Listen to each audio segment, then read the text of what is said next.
So I'm 3 days late from reviewing Survivor Series, but really, just like Brock Lesnar, I don't give a shit. I don't really care that I'm 3 days late reviewing this show. Are you kidding me? I had more important things to do. It's Thanksgiving. I'm thankful for other things right now than professional wrestling, but might as well talk about some professional wrestling, and I might as well review Survivor Series. Well, I'll get the chance. I watched Survivor Series Sunday. It's like I barely watched it at all. I kind of tuned out after the women's match. I was like, okay, I'm gonna go watch Survivor Series now. This is the day I'm gonna watch Survivor Series. Then the women's match happened, and then I just tuned out. And then Tuesday, I didn't get a chance to watch it. And so I woke up this morning, and I said, okay, let's watch it. Because the only thing I've seen from Survivor Series until I actually watched the whole show itself was the women's match and Goldberg versus Lesnar. Because I was so intrigued of what the fuck they did with Goldberg versus Lesnar. That was one of the first things I had to do. Was see what I couldn't believe, like what I heard from Goldberg versus Lesnar, because I have a couple coworkers who are wrestling fans, and one of my coworkers told me about what happened, and I couldn't believe it. I didn't want to get spoiled, but he told me, and then he showed me the match, and I was like, dude, what the fuck is this? This is awesome. So that's why I'm so late, because I didn't have time to really watch Survivor Series this week, but I finally got a chance to watch it. And overall, WWE Survivor Series, well, let's just start talking about the other matches before I give my overall thoughts on this shitty show. I already just said what I thought about it. Anyways, match, the Survivor Series 5-on-5 women's match. This is how you open up the show. Okay, I get it. I'm all cool with it. Just not a good match at all. None of this stuff made any sense whatsoever from what I was watching from these women. And honestly, this is why I hate women 5-on-5 matches, because, like, to me, it's not that the women are bad wrestlers. I'm not trying to say the women suck in the ring. Stop it. Stop it.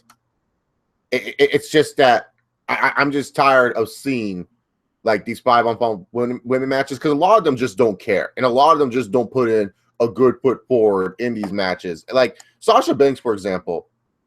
I love Sasha Banks. I think she's a tremendous worker, but I hate when Sasha Banks comes out when she knows she's not going to win, because she doesn't try at all. She doesn't care about her entrance at all. She doesn't make it that she could actually win this match or that she is going to win. No, if Sasha Banks is losing, she has this resting bitch face that she doesn't give a fuck, and then she doesn't fucking try in the ring at all. But when she's winning, oh, Sasha will do whatever it takes to show that she's super good. Ridiculous. The stuff they did with Charlotte and Becky Lynch, too, ridiculous as well. These are like your two top women in the WWE, both the women's champions. They just felt like afterthoughts in this match. Built up in this match to be a beast like she should be. And you know what they did with Nia Jax? They made her tap out. They made Nia Jax tap out after the whole match. She's like beating up all these women. They made Nia Jax tap out to Becky Lynch. What payoff is there going to be for this? Because Nia Jax attacked Becky Lynch after the match, or after she got eliminated. But it's like, what's the point of this?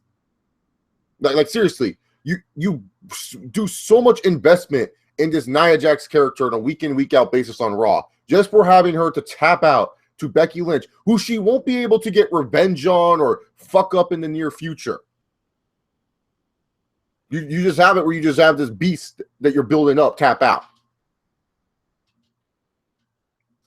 How does that make any sense? If anything, Nia Jax should have just carried Team Raw to the end and then beat up Bayley and Charlotte afterwards. That would have been like the perfect ending to this match, and it would actually have been better. But no, once Nia Jax tapped out, the whole match kind of went whatever.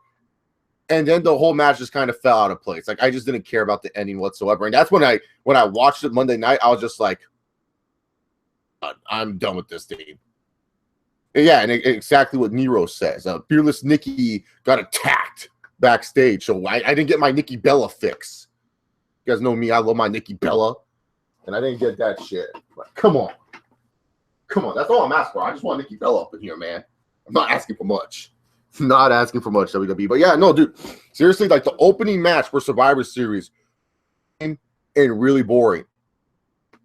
Like honestly, I couldn't believe that was like the best foot effort that these women put up with. Like this is what they thought was a good effort. The sole survivors were Bayley and Charlotte. LOL, golden children. Charlotte didn't do shit. Like that's the thing about this women's match. What made it so bad was that the two champions felt like afterthoughts, and Charlotte and Becky Lynch. Like they didn't feel like they were the champions or big deals. You did a good job with Nia Jax in this match, just for her to have all that wasted and tapped out. Most of the SmackDown divas felt like a waste of time. Like, it was just like, why was Carmella in this match? Why was Alexa Bliss in this match? It's not that they're bad. It's just like, they just didn't feel like they needed to be there. More of the Raw divas felt important, and yet all their eliminations were just like, you know what I'm saying? It was just a weak effort. It was just a weak opening match, and something that I was just like, I would rather have seen Charlotte versus Becky in a who's a better champion match than this. You know what I'm saying? I would have rather just see a Charlotte Becky one-on-one match to see who's the better champion. That would have been good to me instead of the crap that we got here. It was just a bad opening match, and like honestly, when I booted up Survivor Series again, and I hate that WWE Network has changed so much. I have to fast forward through this shit, and I kept on watching it again, so I got to see this match twice. It was ridiculous. But anyways, when it comes down to it, let's get on to the second match. The Miz versus Sami Zayn for the Intercontinental Championship. What a good match. This besides another match that I'm going to talk about later tonight, this is probably like the second best match on the card. This match was actually pretty damn good. I like Miz versus Sami Zayn. Miz wrestled like the Miz. Sami Zayn wrestled like Sami Zayn. A good ending. I mean, seriously, a good ending. Like a good ending that I thought, like, Sami Zayn has the figure 4 leg lock in. You think the Miz is going to tap. You hear the ring bell ring. Sami Zayn's all confused. And Marie's doing her job as a heater. Then the Miz gets a nice little roll-up win. 1, 2, 3, bam. Simple. It worked. Good match. I enjoyed this IC title match a lot between Miz and Sami Zayn. I felt they did a good job. Second best match of the night. No complaints from me with that match. Like, if you just wrestle to your character, that's all you need me to do. Like, I think wrestling fans think, oh no, I need to see Hurricanrana to a 360 senton flip. No. I just want to see wrestlers wrestle like their characters. I don't need to see this bullshit. Seriously, just give me two wrestlers that can wrestle to their fucking characters, and I'll enjoy the fucking match. It ain't that hard. Because there's two flippy-flip dudes in the cruiserweights that actually did that shit. Not like the other cruiserweight fucks that we got. Anyways, we're going to go move on to, oh my God, the 10-on-10 tag team match. Oh God. So the 10-on-10 tag team elimination match. Who was the focus in this match? That's one of the main themes about the Survivor Series traditional elimination matches, is that there's always going to be that guy who's the focus. And why is it that WWE focuses on that guy during these traditional matches? Because they want you to think about this guy for the Royal Rumble. That's what WWE used to do, or WWF used to do, was that whoever was doing good in like a traditional Survivor Series match, it was like, hey, watch out for this guy. Come January, this motherfucker right here is going to win the Rumble. They would do this a lot because they were trying to get you in the mindset. They were trying to make you think. They were trying to make you say, hey, this is going to happen. This right here, this guy might win in January. Most of the time he wouldn't, but it's like kind of like an NFL team late in the season. You just see them on this hot streak and on this roll. You kind of put your head in your head that, hey, this team's going to the Super Bowl and everything like that. That's what the WWE does with these traditional Survivor Series matches. But the focus was all over the place. First off, in the beginning of the match, you have this freaking stupid-ass Breezango get eliminated. And then you have it where the New Day get eliminated just like that. Well, where the New Day was Xavier Woods more worried about playing the PS4 than actually fucking wrestling tonight or trying to be entertaining? Was he all like, I gotta film some videos for up, up, down, down. I'm trying to be a YouTube star even though it's stupid. Like, for real. Was he more concerned about trying to get his Madden tournament already because he finally has some SmackDown fucks on his side? What the fuck did I watch there? You have the hottest tag team next to Enzo and Cass in that ring, and you get them eliminated just like that? It doesn't work because the New Day are baby faces. Now, if the New Day were dickish heels like they used to be, then it would work. It would be like, haha, fuck you heels. You have it where the Black Lives Matter Usos, the heel Usos, eliminate them just like that. That's not going to make me hate the Usos. That does nothing for the Usos because guess what? There's still a lot more in this match left. See, this would have worked to get heel heat on the Usos if this was the end of the match. Where it's like New Day has just been sitting around. They've been calling that they're the captains, and they weren't really doing shit the whole match. They were just standing there, and then finally they get in, and then Jimmy or Jay or one of the two or both of them double super kick, and then bam! Instead, you just have it where they just come out of nowhere and they just kick them, and then it's like, oh yeah, the New Day are gone. Now we got to actually still wrestle a match and just have it where all these guys try to get in their shit together. Like for real, that's literally what they did. They just literally said, hey, let's just go freaking get our shit in. Let's all try to do our double team moves. And we'll break up pinfalls when it makes sense, but we'll let you hit your double team moves. Like, the hell? It was just like I'm watching this match and I'm just so confused. And I'm confused by who are the two ending teams. You have the Usos and you have Sheamus and Cesaro. Okay. Hold up for a minute. So we're going to take the Usos, who really, like, since you've turned heel, you haven't really done shit with. They've been jobbing to a mishmash tag team and Heath Slater and Rhino. Granted, yes, Heath Slater and Rhino are very entertaining. But you have it where the Usos have been losing to these bucks. Then you're going to have it, Sheamus and Cesaro, whose gimmick is that they're Team Hell No, pretty much. Let's just call it how we see it. They're just Team Hell No. They just can't get along. They're like Miz and Mizdow. Do goofy stuff. We're supposed to care. It's supposed to be funny. No, it's lame. Tired of these mishmash tag teams. You're going to have it where these are the two final teams.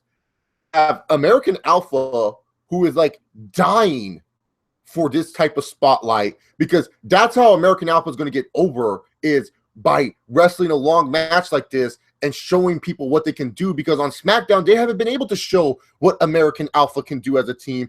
And you have Enzo and Cass. Even though, yes, I'm not the biggest Enzo and Cass fan, I am not stupid. I watched the show. They are white hot. The fans love them. They go over their stupid catchphrase and everything like that. You would think that, hey, Enzo and Cass are hot.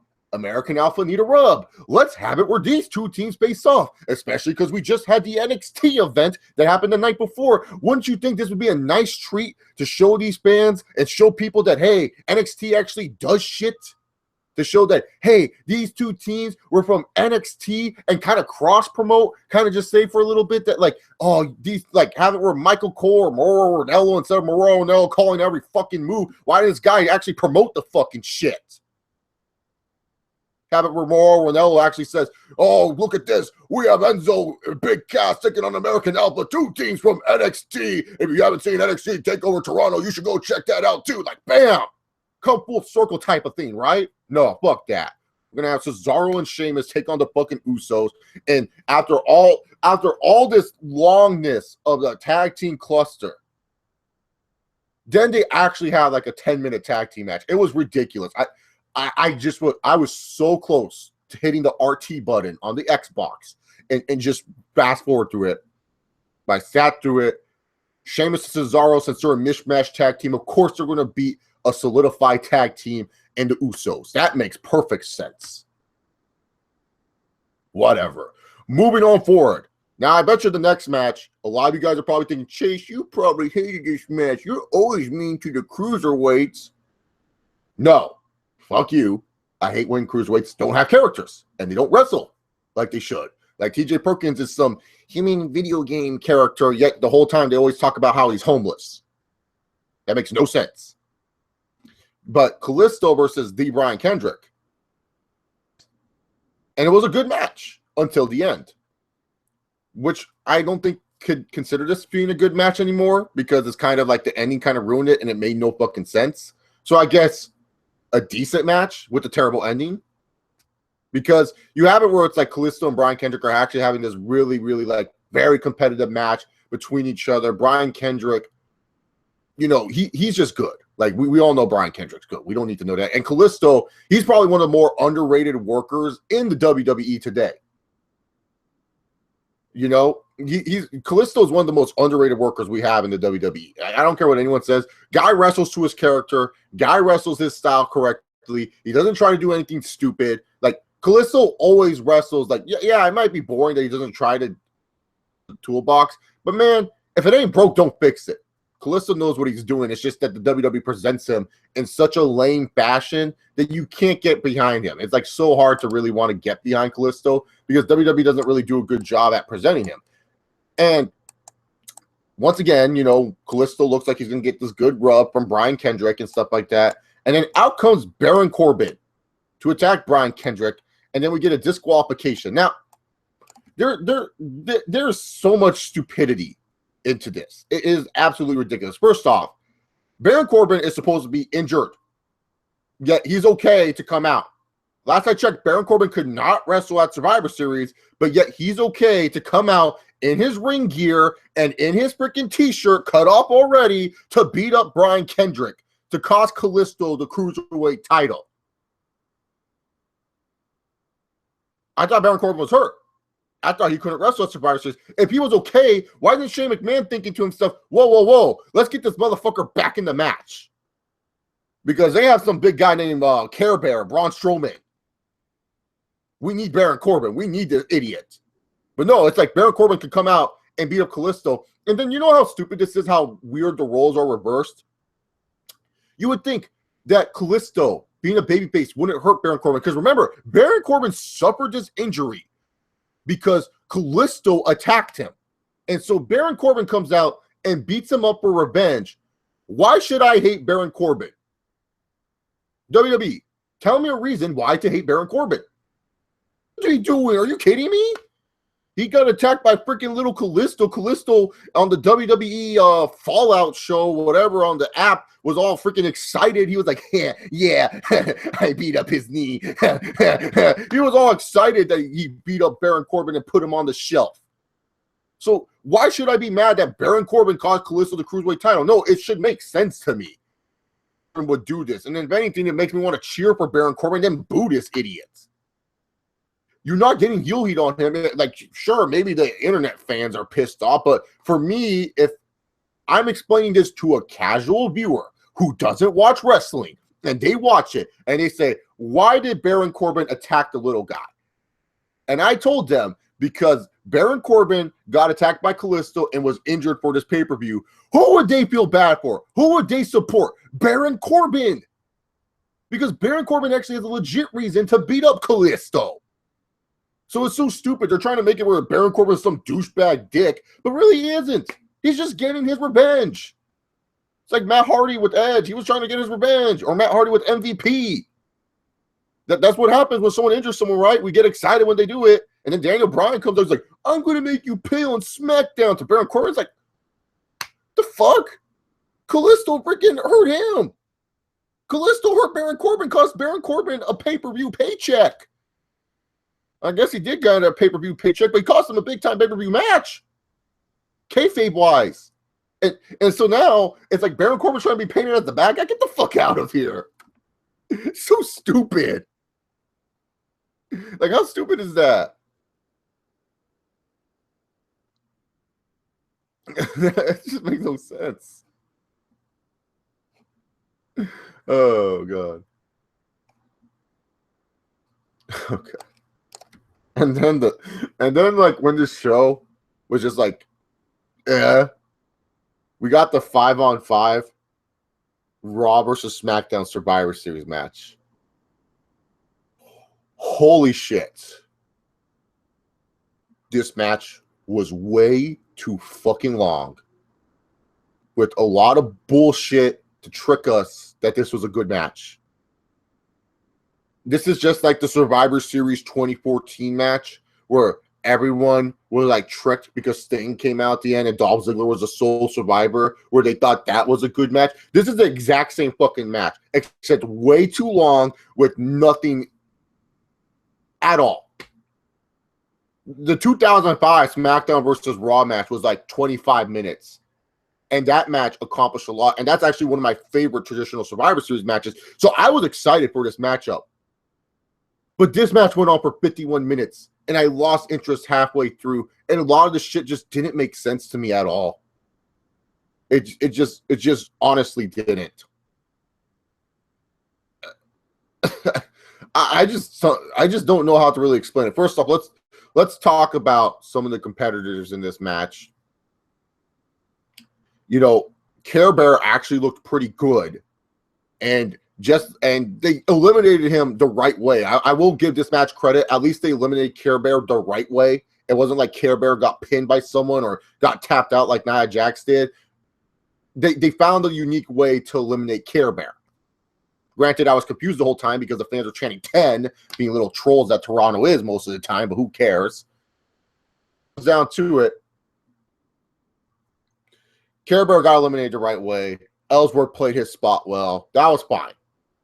Funny enough, it's pretty funny. You know, this match has AJ Styles, who I'm a fan of. Seth Rollins, who I'm a fan of. Roman Reigns, who I'm a fan of. Randy Orton, who I'm a huge fan of. And my favorite part of this match featured Care Bear, who you guys know I hate, and James fucking Ellsworth, who I don't think it's clear I hate as well. That was the most enjoyable thing to me in this match, was the Care Bear and James Ellsworth crap. Is there something wrong there? Yeah, it is. I shouldn't be praising that at all. That should be part of the match where I'm just ecstatic. If I didn't hate Care Bear so much, he would have gained his name back. But he's still Care Bear, and it will never change. Fuck Care Bear. Fuck James Ellsworth. Just gotta throw that out there. But yeah, no, this match right here, it was just kind of too goofy. Eliminations didn't make sense to me at all. I felt Dean Ambrose was a waste of time in this match. Kevin Owens was kind of a waste of time in this match. Same with Jericho. They both got eliminated because of a list. The list. They got eliminated because of the list. And then Raw was like down 2-4 to SmackDown. And then like they started making a little comeback, and it just didn't work because the fans were booing Roman Reigns. Like, I don't get what Roman Reigns, he has, like, I forgot which commenter of mine said this. I think it was Dynasty. I can't remember if it was Dynasty or not. But one of my people in the chat said, what about Roman Reigns heat? No matter what he does, this guy cannot get over. No matter what he does, the fans will boo him. Because Roman Reigns is not doing anything bad. He is literally not doing anything bad whatsoever as a performer as of late. He's actually been better than a lot of the people cheer for, like in Dean Ambrose and shit like that. It's like, poor Roman, the dude can't catch a break. Like seriously, the dude can't catch a break. I feel like he's been on one of his better runs, in my personal opinion. And it's just like, he can't catch a break. I think it was Dynasty. I think Dynasty said the Roman Reigns heat. Dynasty, I know you're in the chat right now. Just tell me if you're the one who said that, because I'm pretty sure you were the one that said that about the Roman Reigns heat thing. But yeah, it's like the dude just gets booed. And it's so like the match, it just didn't work for me. It was just like, I was just watching it and I was just like, oh God. Shane and Roman spot was, I guess, cool. Like the spear in midair. Yeah, that was awesome, I guess. The Shield reunion. Fuck, I don't care about the Shield right now. Are you kidding me? You have done so much to devalue some of these guys from the Shield. I really don't care. It worked like when Rollins was a heel and Ambrose and Roman were both faces, because it was just like, oh shit, they actually teamed up with them. Damn, that's crazy. It was just like a cool pop. This one was so fucking obvious. Time when the Shield reunited, it was like a cool moment, because it was like, dude, I don't think we'll ever see this again right now. This one was just so forced. Like, Ambrose comes out to beat up AJ Styles, and the whole time, like, if you did not think a Shield reunion was going to happen in this match, you were so dumb. I'm just saying, you don't watch wrestling. Like, I would have been shocked if they didn't do a Shield reunion. I would have been shocked. I would have been pissed off. I would have been like, hey, WWE, good on you for not going down that route. Good on you for not trying to get us the pop for the Shield. because we all miss these guys as the Shield. Let's be real here. Let's take a time away to talk about this match. Let's just take time away to talk about this match and talk about how much we miss the Shield. We'd rather have it where these three are the Shield than have it where these guys are singles wrestlers. Because let's face it, most of their singles careers so far have been mediocre and kind of sucky. All cool together. At least with the Shield, they're all cool together. It was awesome seeing them as a Shield. It's like, brown out. Like, every time I hear Roman Reigns' music hits, it makes me sad because it's like, oh, man.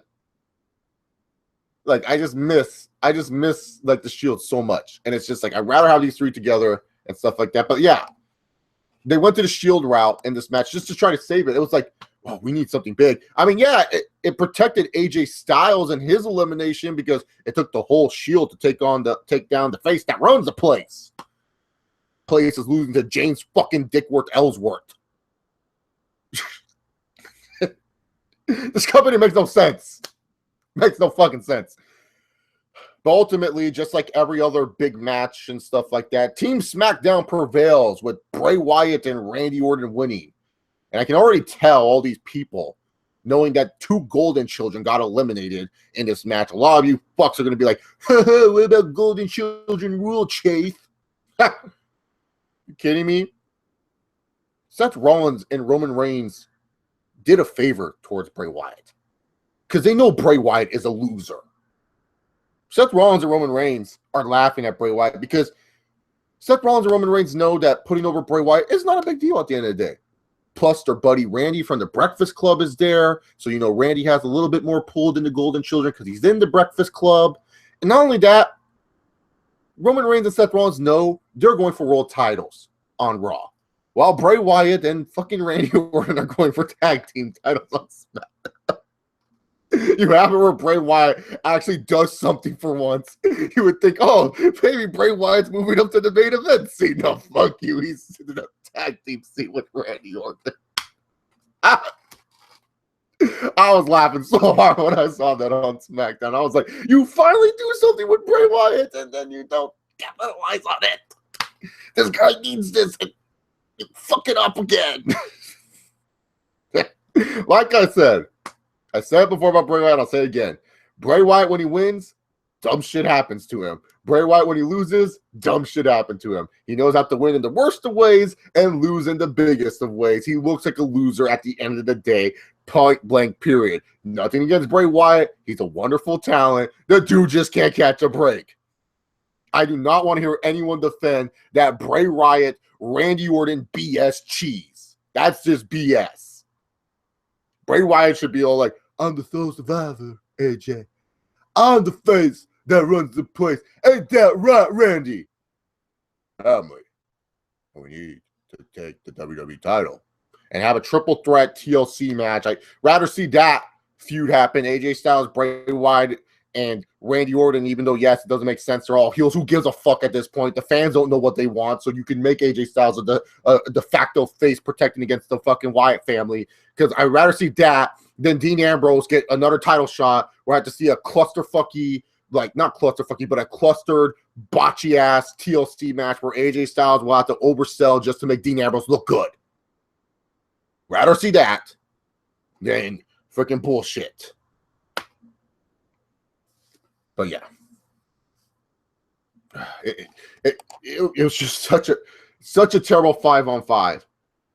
Do not get fooled by all these stupid spots. When the best part of this match, like I said before, the best part and the best booking in this match was how they eliminated Care Bear, because they did a good job making Care Bear look really strong in this match. They honestly did a really good job making Care Bear look really good in this match. You know, he looked good. The way they tried to eliminate him was good. And then it was like Care Bear coming back to the ring. You're like, God damn, who's going to put this monster down? This guy's going to like tear through the whole team. And then it's like Dickworth Ellsworth is holding on to his leg. And it's like, oh, okay, that's cute. That was a good elimination. When that's like the best part of this stupid match, that's not good. This match is way too long with way too many forced in. Look at that moment. Both got eliminated in kind of lame ways.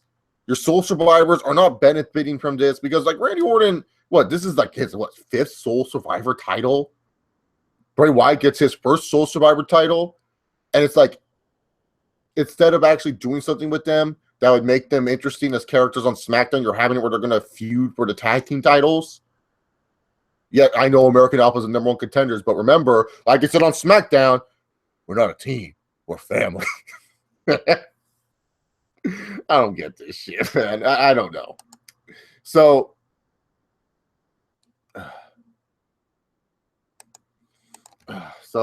then we get into the main event. I love when I'm right. I love it, Margo. Oh, I was telling people, no one wanted to believe the chase. I told people Goldberg's winning. And all these motherfuckers, no Chase, Goldberg ain't winning. No Chase, Goldberg's not going to win. Shut up. Goldberg. Goldberg. Da-da, da-da, Goldberg. Da-da-da-da-da-da-da. I called y'all. Apologize if you guys ever doubted me about Goldberg winning. I'll give you one opportunity. I've had many debates with people about Goldberg. I told people Goldberg was going to win. No one listened to me. Everyone likes to go to, they love Brock. Beat by both bone, feed me estrogen blockers. No. Because at the end of the day, WWE likes to shock people. And when it comes to Survivor Series, that's one of their big events where they like to shock people. Because here's the thing, before we actually talk about the match itself. Goldberg, coming back, is going to be asking for a 7-figure contract. 7 figures is $1 million to $2 million. The WWE could give him. And so the thing is, Goldberg has to wrestle at least 3 to 4 matches to get paid the money that Goldberg wants. He cannot just wrestle one fucking match and get paid $1 million. That's ridiculous. For wrestling one match for $1 million. So seriously, I don't care what anyone says. Goldberg is wrestling more matches. He's going to wrestle at the Rumble. And also, fuck all the people who hate this match. Honestly, fuck all of you. If you hate this match, stop it. I'm telling you right now, if you hate Goldberg versus Brock Lesnar, unsubscribe from my channel. Unsubscribe. I'm not the WWE Network. I'm not going to miss you. Because I would rather have it where, not where people agree with me, but can understand and accept my opinions and get it. That this match is what I wanted for my Goldberg return. It's funny. I see wrestling fans like, we want this guy back. We want that guy back. Everyone's like, we want Goldberg back. We want Goldberg. Goldberg. We want Goldberg back. And yet these people were bitching about this fucking match. It's fucking Goldberg. You guys wanted him back. This is what Goldberg used to do. Like, what are your guys' memories of Goldberg? Do you think of Goldberg doing, like, shooting star presses and sharpshooters and shit? No. I was a kid. When Goldberg is my favorite WCW wrestler. I don't think I really went into how much I watched WCW as a kid, but my dad was like WWF/WCW. We would always be channel flipping. But you best believe when Goldberg was on the TV, my dad, myself, and my little brother, we would not move. We would be watching as Goldberg would freaking kill people. I remember watching Goldberg win the WCW World Heavyweight title. That shit was awesome. So why would I, who I've talked about in many reviews, wanting wrestlers to wrestle like their characters, wrestle their style, never trying to do a bunch of stupid shit, why would I be pissed about this match? I loved it. Goldberg came back and wrestled like Goldberg. He didn't wrestle like no fucking idiot. He wrestled like Goldberg. I paid to see. I wanted Goldberg to come back, not to wrestle a 10-minute, 15-minute brawl. I don't expect that from Goldberg. I just expect spear, jackhammer, and that's it. I'm not asking for much. And finally, WWE gives me something. I'm like, fuck. They actually gave me something I wanted for once. Holy shit. God damn, this was awesome. Fucking Goldberg. Fuck yeah, man. I fucking love this shit, dog. Like everyone, I don't get it too. Everyone's like, oh, I'm so stupid. And Brock Lesnar's been built up so strong, and oh my god, how do you have him lose to 50-year-old Goldberg? Because they can. Who's opening my door? It's Biggie. No, Biggie, out. Get out of my room, Biggie. Get out of my room right now. God dang it, Biggie, with his own spear trying to break into my room. That's one of my little puppies. He's annoying. Anyways, back to the Goldberg thing. Like everyone like bitching about Lesnar and stuff like that. The booking of Lesnar. Lesnar was mistreated. You had Lesnar break the streak, beat up John Cena, Randy Orton, blah, blah, blah. Roman Reigns hit him with everything at WrestleMania. Why is it that Goldberg could beat him like that? This is why sometimes I hate that wrestling fans don't watch other sports. For real, I hate it seems like the wrestling fans that actually watch other sports kind of get it and understand, or like go like, oh yeah, that makes sense. Because if you watch boxing or MMA, this happens a lot of times where it's like a guy or girl is getting hyped up to Fight Kingdom Come, and then all of a sudden some random nobody comes and beats their fucking ass, and you're supposed to be shocked. Look at freaking Mike Tyson when he lost to Buster Douglas. That shit, Tyson got dropped. And Ronda Rousey to Holly Holm in the second round. Everyone thought Rousey was going to beat her in the first. Conor McGregor and Nate Diaz the first time. Diaz went in and stalked and slapped his ass. So what's wrong with Bill Goldberg coming in and freaking beating Brock Lesnar the way that he did? I mean, seriously, what's wrong with that? We want Goldberg back. We want Goldberg to wrestle like Goldberg. And the thing is, Goldberg in character, in kayfabe-wise, Goldberg is that strong. Everyone's like, oh, he's 50 years old. The fucking Undertaker is 50 years old, but yet we still treat him like some undead wizard. I mean, if you're looking at it from a kayfabe perspective, kayfabe, I know kayfabe is dead and everything like that. Everyone likes to live in some stupid reality and stuff like that. But if you look at it from a kayfabe perspective, Goldberg is the only guy, because in kayfabe, Goldberg is pretty damn legit and pretty damn powerful, that could have beaten Brock Lesnar. The only other guy, if you look at it from a kayfabe perspective, and do not say Finn Balor or Kevin Owens, none of those fucks. The only guy currently on the roster, actually two guys currently on the roster from a kayfabe perspective, if you look at it, that could beat Brock Lesnar are Care Bear and Roman Reigns. Those are the only two dudes to beat him. But in kayfabe-wise, if you take away the whole, oh, he's 50 and he's old as fucking dirt, Goldberg makes sense to beat Lesnar because he's always minus the year 2003 where Triple H hit him with stupid sledgehammers and stuff like that. Fuck that. You look at Goldberg throughout WCW and everything like that, has always been dominant, has always kicked ass, and has always taken names. So the thing is, everyone's like bitching that they built up Brock Lesnar to be such a fucking beast. Like, how can you build him up and then have him lose like that? When it's like, do you guys forget how many years Goldberg's been built up to be a fucking legit beast himself?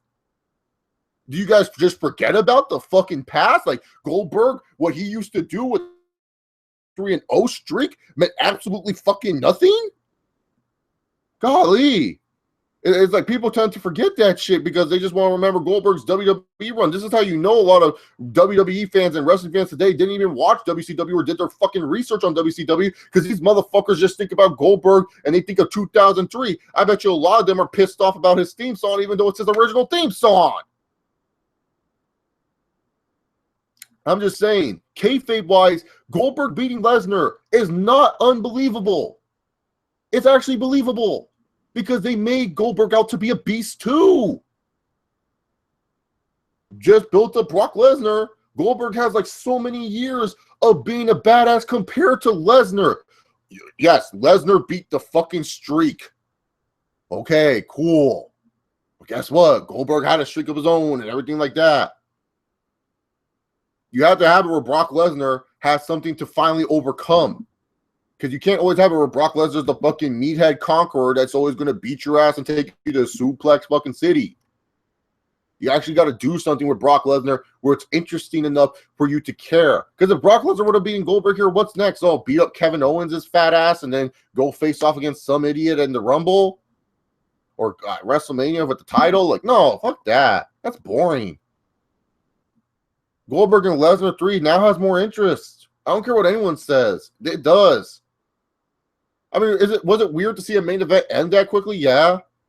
But after a couple days of sitting on it and kind of, well, not, I watched the match on Sunday. I didn't watch the whole event until today. I actually watched the match 3 more times afterwards because it was awesome. And it's a short match. Like, fuck, I got what I wanted. Like, just great shit. But you know what I'm saying? It's like, how do people not think about kayfabe-wise that Goldberg cannot beat Lesnar? It makes sense. It makes perfect amount of sense to me. So that's all I'm saying. Lesnar losing to Goldberg is fine. It doesn't hurt Brock Lesnar at all. I get it. A lot of wrestling fans like to only look past 2008 or some shit like that. I don't know what your problems are. Research. And you actually did the history. They've been building up Goldberg to be a legit badass. Goldberg is believable in kayfabe. You take away all your realistic bullshit that you guys like to feed off of, even though you don't give a fuck about real sports anyways, then why do you care? That's the thing. Like I understand if you're a real sports fan and you didn't like this booking because of a certain reason, that's get it. Because I understand you watch real sports, you understand, and you can feel like WWE can do a better job. But to me personally, when I see wrestling fans bitch about this match and bitch about the result and bitch about they didn't get what they fucking wanted, it's just like, the fuck is your problem? What did you expect? No, I'm being dead serious. What did you expect? Well, you want Goldberg and Lesnar to wrestle a 10-minute match? The fuck is that shit? No. I called that this match was going to be a squash match for Goldberg. I did. Go look at my boy JD Venom's Venom Nation Wrestling channel. Now, the match didn't go the way I thought it was going to go. I said Brock Lesnar couldn't suplex Goldberg, and it would have been a better story that Goldberg is so powerful that Lesnar can't even do anything to him. But seriously, this match was great. This match was awesome. If you hate it, eat a dick. No, not really. That would be pretty terrible. But you hate it, I don't know what your problem is. Because I don't know what you expect from Goldberg. Like I said, I don't know if you motherfuckers think Goldberg did shooting star presses or whatever, but Goldberg is known for 2 things: spearing, jackhammering, and snorting. Like the smoke out of his nose. So, there you have it. 2016. It's funny how in the Hell in a Cell review, I talked about how the 3 main matches kind of delivered and then the filler and fluff sucked. I got 1 main match that delivered. The filler and fluff in this show was actually pretty good, but one of the main attractions of the traditional Survivor Series matches all sucked.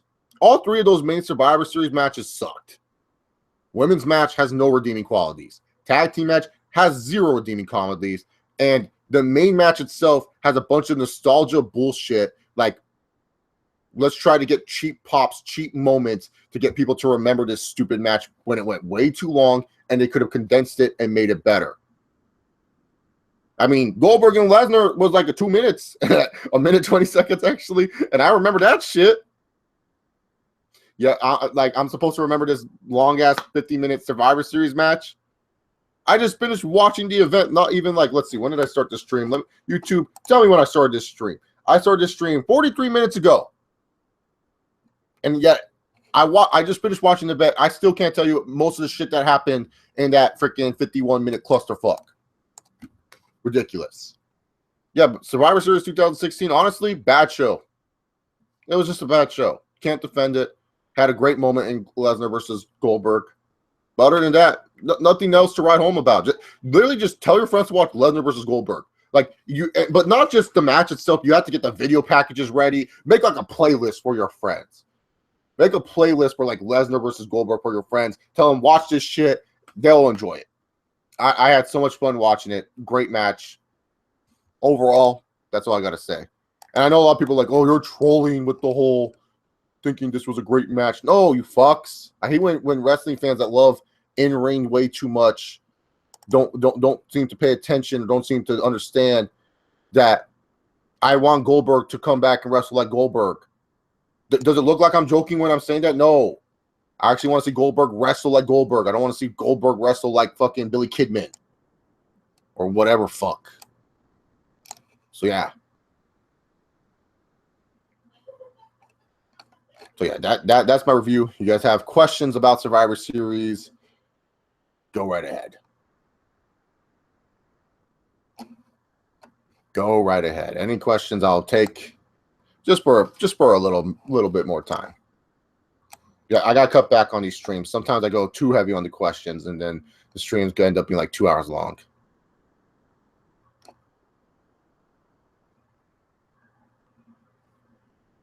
I think the only reason why fans are pissed off at the main event was because they've been spoiled by these 15 to 30-minute matches that finish like this. Comes weird to them. I personally loved it. Yeah, no, that's the thing. Like people don't seem to understand. That's how it was back in the day. Some matches would be quick. Sup, Elena? I Chase. People are saying Goldberg / Reigns at 33. Reigns or Lesnar. Who is facing Goldberg at 33? Oh, it has to be Lesnar. You can't be doing Goldberg. First off, Goldberg and Reigns would just be trash. That'd be a waste of time, and they haven't built up Roman Reigns to be a threat to Goldberg at all. Like, there's no in kayfabe sense, what makes Roman Reigns a threat to Goldberg? They haven't done anything this past year, past 2 years actually, to make Roman Reigns a viable threat towards Goldberg. Like, honestly, the two opponents for Goldberg, there's only two people Goldberg should be facing. It should be Brock Lesnar for the rematch, which I'll be fine with because they will actually have a better story and everything like that. Or you have it where it's The Undertaker just because The Undertaker wants to face him. Those are the only two wrestlers in kayfabe-wise that pose a serviceable threat to Goldberg. Actually, there's a third one, but I think John Cena is going for title number 16 instead. So, I think of Goldberg and Brock Lesnar being in the Royal Rumble. I like it. I like that Goldberg and Lesnar in the Rumble because it actually feels like it's a big time. Like, you have two legit big stars going to battle it out for a chance to wrestle at WrestleMania. I'm just saying this Rumble will be stacked. This Rumble will be stacked. Did you see the segment with Enzo Amore being locked out backstage on Monday Night Raw last Monday? Yes, I did. What do you want me to say about it? To me, the only highlight night was the 5-on-5 men's match. Oh, really, Joe James? Oh, God. That match was terrible. Do indie fans confuse wrestling with Mortal Kombat or some shit? Wouldn't surprise me if a fatality ensues. A little bit. Yeah, Lesnar has to eliminate. I agree with that, Elena. Like, if you're going to have Lesnar, like, honestly, what I would do, to be honest, again, just to prove that Lesnar can't beat Goldberg, I would have it where Goldberg eliminates Lesnar again and just have it where it's like Lesnar comes back and costs Goldberg the match. Like, that's what I would do. My question is, though, is Hardcore Holly going to make a comeback? Like, it's hard. Like remember Royal Rumble 04? Ain't that right, Hardcore? And then Brock Lesnar was like scared to death when Goldberg said that shit. That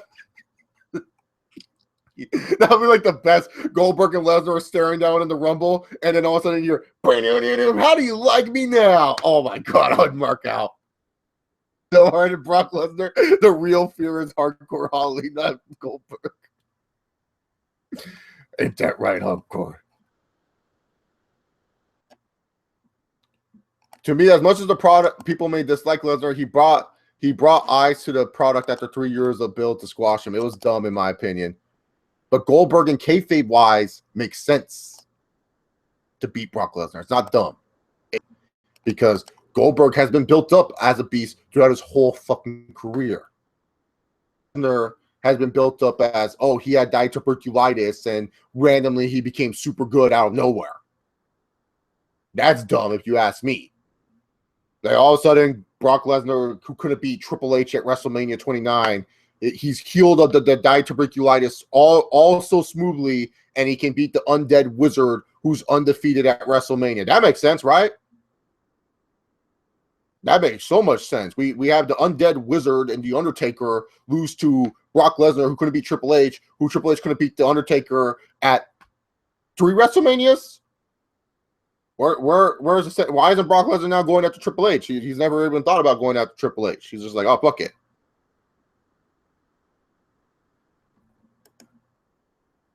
Favorite Triple H broided voice scream, like screaming Eugene and Orton's name back in 04 when he's pissed.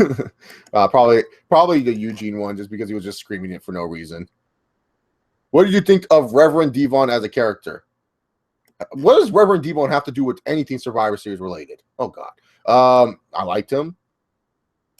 What was your reaction when you saw Enzo Amore naked backstage? It was goofy. That was my reaction. I wasn't laughing. I thought it was super goofy. Triple H never did steroids. Would you Bear stand a chance against Goldberg? Would Care Bear stand a chance against Goldberg? Care Bear has been booked up to be someone that is credible against Goldberg, actually, Draven. So he would actually have a better chance than like Roman Reigns at this point. Like he would. Like it would actually be interesting to see who could take him on and stuff like that. So it would actually be kind of a cool little matchup. Maybe if like Goldberg gets like after WrestleMania, Goldberg gets that nice paycheck, and then Vince asks him like, "Hey, can you do me one more favor? Wrestle this dude at SummerSlam." And Goldberg's like, "You know what? Yeah, I will wrestle this dude at SummerSlam." And then they actually have a match at SummerSlam. That would actually be pretty cool. Not gonna lie. And I'm not the biggest Care Bear fan in the world. I'll be booking Goldberg and Raw and SD, terrorizing, destroying everybody, including their champs. Yeah, that would be great.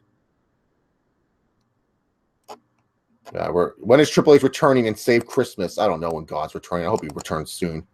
Did you see the Untold ECW stories? Nope, I'm going to go check it out a little bit later. Orton versus Styles, book it. I wish. Instead, Bray Wyatt and Randy Orton, the Wyatt family, are going for the tag titles.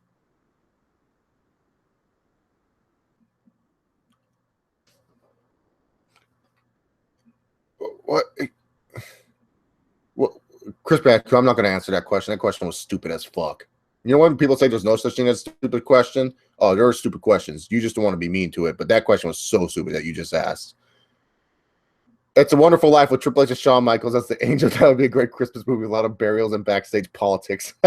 Love it. The man that could beat Lesnar kayfabe wife is my Dave Bautista, an actual beast. No Goldberg. Don't get me wrong. I don't hate Goldberg. I'm happy for the guy. Yeah, Batista could, but Goldberg has been booked throughout his whole career as a beast. Batista, you know, hit or miss. It's funny how fans were saying Lesnar versus Goldberg didn't deserve to main event, but don't understand these two are bigger stars than their indie jobbers. Yeah, right. Did you watch Randy Orton Evolution of the Viper documentary? Yeah, I wasn't a big fan of it, to be honest with you. I actually have a review of the old on I think Grooves of Greatness of it. So yeah.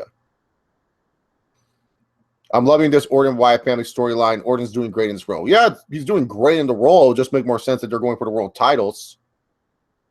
Brock losing to Goldberg, for me, I'm happy that he lost. Brock was getting boring. Yeah, Nathan, I talked about that. It was good for Brock Lesnar to finally lose, and especially to an opponent that is very credible, like a Goldberg. You know, like Goldberg is very credible in kayfabe sense for Lesnar to lose to. You need a Lesnar to lose. Otherwise, it would have just gotten way too insane. Because what is Lesnar going to do after beating Goldberg? What, beat up Kevin Owens? Like, Goldberg, who's been dominant his whole career, what makes you think inconsistent Kevin Owens stands a chance?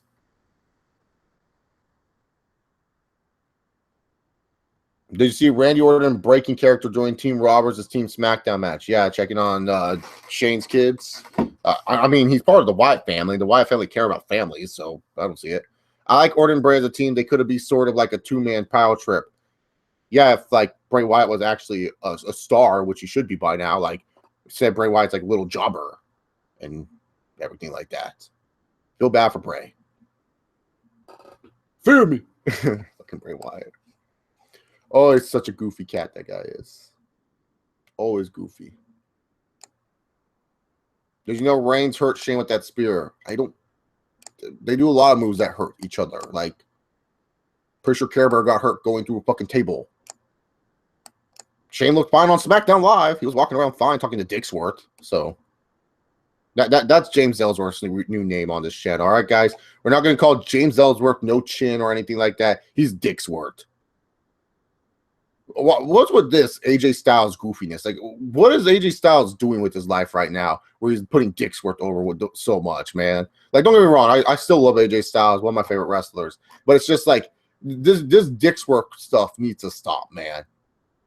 This needs to really stop. This joke has gone on way too far. It was funny when he was going for the world title. Grant you that. But him beating AJ Styles 3 times is ridiculous. Should they have Brock Lesnar or Goldberg toss everybody over the top rope at Royal Rumble? Yeah, like a test of strength type of deal, John Cool. Like not everybody, but like just like in the when they both get in the ring, it's just kind of like, you know, here's Dolph Ziggler, fuck him. Here's Sami Zayn, suplex him out of the ring. I would love it. That'd be good. If Mania 33 is his last match, he should face John Cena, beat him for the title next SmackDown, just release shit and walk up in the sunset. Who? JoJo. Who should do that? AJ Styles? Shane's head bounced bad off the canvas, though. Yeah, but he was still walking Final SmackDown Live.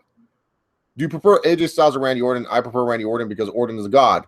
I prefer Randy Orton more, to be honest. Like, just because Randy Orton is easier. Like, I like AJ Styles. Like, don't get me wrong. AJ Styles can wrestle multiple different styles. I just feel like Randy Orton, like, you just get him with, like, any opponent. And he tends to, like, do a good job with the whole, like, with everyone. Like, it just tends to be a better match. I watched a video of Alberto Del Rio backstage with Paige, and he choked her. Why did he do that? Chris Bandicoot. Del Rio's not in the company. Last I checked, Paige is doing some crazy shit elsewhere. What does this have to do? Did I say ask any wrestling question? I said Survivor Series or post-Survivor Series crap. This has nothing to do with Survivor Series. At all. At all. Charlotte's becoming this generation's Randy Orton. I agree with that, Joe James. That's why I'm a fan of hers. Like, I'm slowly but surely becoming a big Charlotte fan. Slowly but surely, loving her. Because, like, the thing about Charlotte is she just comes out, so much arrogance.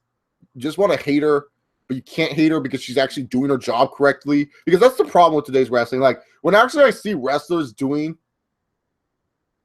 a good job of being a character and stuff like that, I appreciate them more. I appreciate them more. And Charlotte just does such a great job. Becky, Asuka's good. Becky's really good. She just doesn't get enough time to really show it. Asuka is good. And Alexa, she has a lot of potential in her. That's why she's a silver child there, John. All righty then. Any more questions for all you fine people? Page game children. Oh my god, ridiculousness. Ridiculousness. Anyways, let's see. Check out Twitter real quick.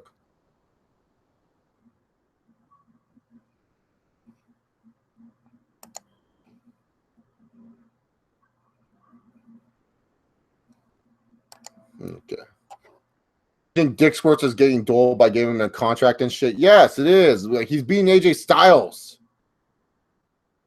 Charlotte and Nia Jax are the only ones that look like they are believable in the ring. Yeah, Nia Jax is doing a good job. She's definitely improved. I still think she needs a lot more workage, but that's just me. Who are the Silver Children? All of them. Who are they? Shinsuke and Alexa Bliss so far.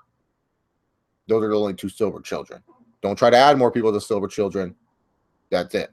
It's just those two so far. I have to see. The thing is, candidates of the Silver Children have to have Triple H booking, not as strong as the Golden Children. Where the Golden Children, you can tell they're just Triple H booking their way to world titles and bullshit, and that Triple H favors them a little bit more. While Silver Children, you know, Triple H likes them, but they ain't gonna get no Golden Children cheese. Papa Anakin, Dean Ambrose is not even a silver child. No, Dean Ambrose wishes that he could touch the silver spoon.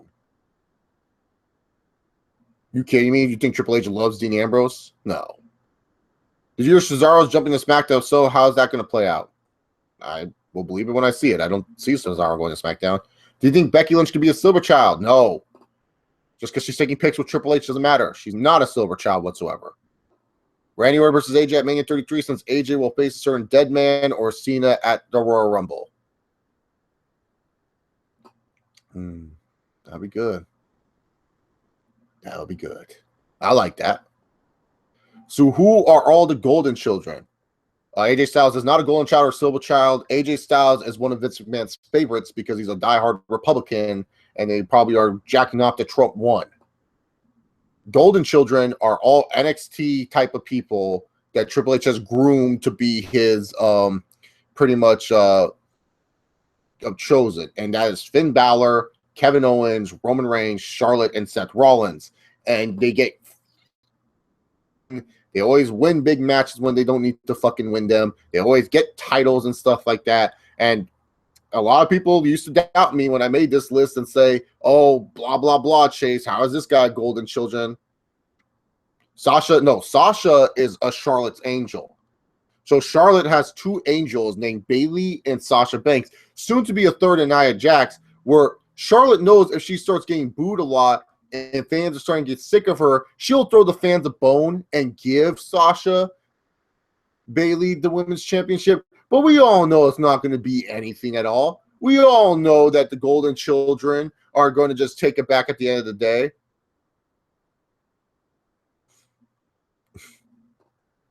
Do you think Nia's a bit too attractive to be a monster?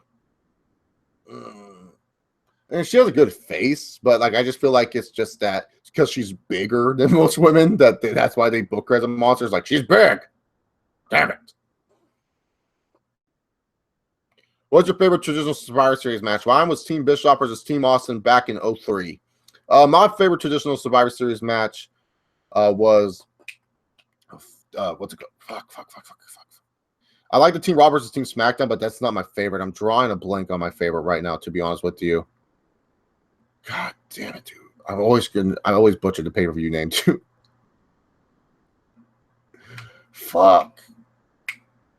Team Raw versus Team SmackDown is one of them. What's my favorite though? Why? I guess Team Raw versus Team SmackDown is my favorite then, I guess, because I can't think of the other one right now. Taker versus Goldberg would be more interesting. Taker streak was still alive. Think of it. Goldberg 173-0. WCW versus Taker. Never lost at Mania. Just like Cena versus Taker would be very more interesting. Anyways, guys. Oh, yeah. Goldberg should have a new streak.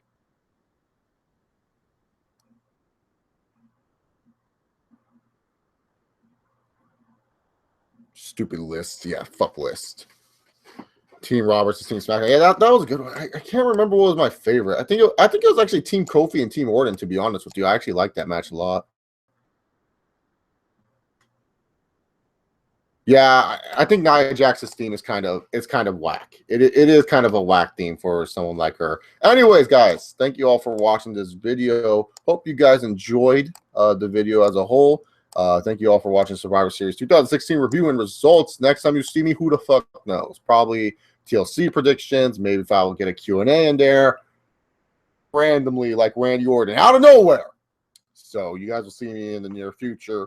Hope you guys enjoyed. If you're new to the channel, hit the subscribe button down below over there. Give the video a thumbs up and follow me on Twitter at ChaseOliver68. Now Chase has to go do a bunch of laundry, and then I'm going to go see Bad Santa 2 tonight. No shame in that. So anyways, guys, just like Brock Lesnar, remember, sometimes you don't have to give a shit. Peace, y'all. Have yourself a happy Thanksgiving. I'm thankful that all of you are watching me. Hope you guys are thankful for me, damn it. Have a good one.